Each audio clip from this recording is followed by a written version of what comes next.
आज हम इकोनॉमी का एक बहुत ही इम्पोर्टेंट टॉपिक पढ़ेंगे जिसमें बहुत कन्फ्यूज़न होता है, जिसको कहते हैं कैपिटल। कैपिटल का मतलब क्या होता है? कैपिटल का मतलब होता है कि आपके मनी का वो हिस्सा, आपके पैसे का, आपके इनकम का वो हिस्सा जो आप प्रोडक्शन में इस्तेमाल करते हो। जैसे कि आप मान लो 100 रुपया कमाते हो, ये आपका इनकम है, और आप 100 रुपया खर्चा कर देते हो, इन्वेस्ट कर देते हो। तो आप 100 रुपये कमाते हो तो 100 रुपया खर्चा कर देते हो, तो ये क्या हो गया? ज़ीरो हो गया।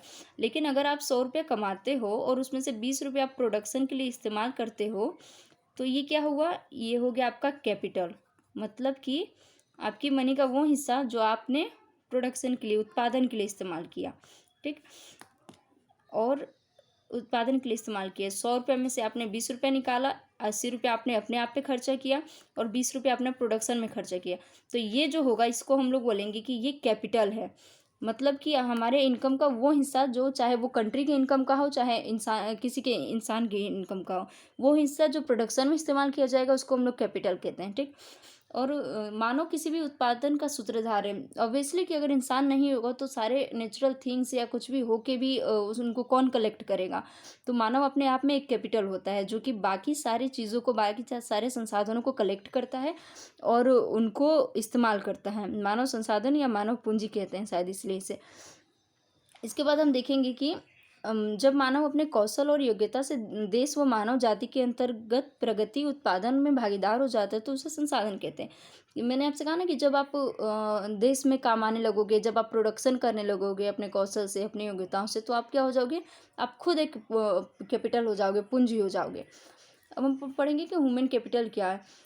मानव पूंजी किसे कहते हैं? मानव पूंजी का मतलब हो गया, जैसे कि आप टीचर को देखोगे, वो एक साथ कितने सारे बच्चों को पढ़ाता है। आप डॉक्टर को देखोगे, वो एक साथ कितने सारे लोगों का, कितने सारे पेशेंट्स का इलाज करते हैं। आप साइंटिस्ट को देखोगे, वो अपने कंट्री के लिए कितना मेहनत करते हैं। जैसे आर्मी के लोग हैं, वो लोग पूरे कंट्री को सेव करने के लिए मेहनत करते हैं। आईएएस ऑफिसर अपनी सेवाएं देते हैं। तो जब इंसान अपनी सेवाएं देने लगे, एज अ पब्लिकली काम करने लगे, सार्वजनिक रूप से वो लोगों की हेल्प करने लगे, तो हम उसे कैपिटल कहते हैं।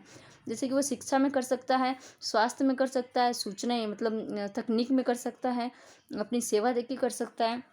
तो जब इंसान इन सारे फैक्टर्स पे काम करने लगता है तो उसे हम कैपिटल कहते हैं। जैसे मैं आपको पढ़ाऊंगी तो मैं एज ए कैपिटल अब आपको पढ़ा रही हूँ, मैं अपनी सेवाएं दे रही हूँ। इसके बाद जब इंसान कैपिटल के रूप में काम करता है, तो होता ये है कि इंसान को जीने के लिए कुछ चीज़ें चाहिए होती हैं, जिसमें भोजन, कपड़ा, आवास, शिक्षा, तकनीक और प्रबंधन। किसी भी इंसान को ये सारी चीज़ें जब मिलेंगी तभी वो एज अ कैपिटल काम करेगा। भोजन बहुत ज़रूरी है, कपड़ा बहुत ज़रूरी है, आवास बहुत ज़रूरी है, शिक्षा बहुत ज़रूरी है। शिक्षा तो सबसे इम्पोर्टेंट है। तकनीक भी बहुत ज़रूरी है, प्रबंधन भी बहुत ज़रूरी है। इसके बाद हम देखेंगे कि फिजिकल कैपिटल क्या होता है। तो फिजिकल कैपिटल वो सारी चीज़ें जो हमें नेचर से फ्री ऑफ कॉस्ट मिलती हैं, वो तो होती ही हैं।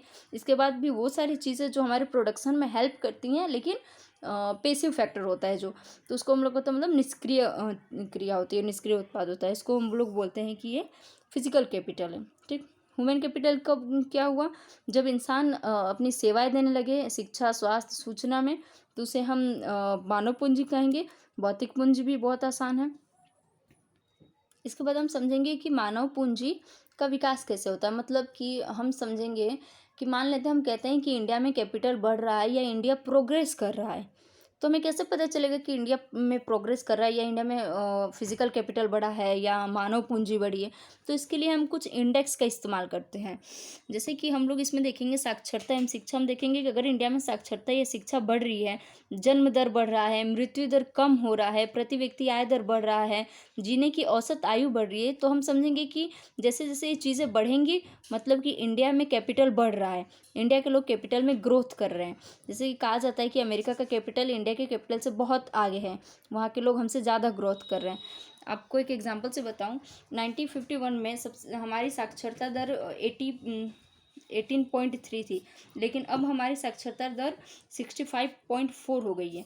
मतलब कि सीधे दुगनी बढ़ी है। तो हम देखेंगे कि पहले हमारी साक्षरता दर कम थी, हमारा कैपिटल कम था, आज हमारा कैपिटल दुगना हो गया है, बहुत तेज़ी से बढ़ रहा है। तो इन सारी चीज़ों को लेके हम लोग ये देखते हैं कि कैपिटल, हमारा जो कैपिटल है वो बढ़ रहा है, तो कैसे बढ़ रहा है, उसके इंडेक्स, ये सारी चीज़ें होती हैं। इन सभी सूचकांकों के द्वारा हम ये पता लगाते हैं कि भारत में मानवीय पूंजी का विकास कैसे हो रहा है।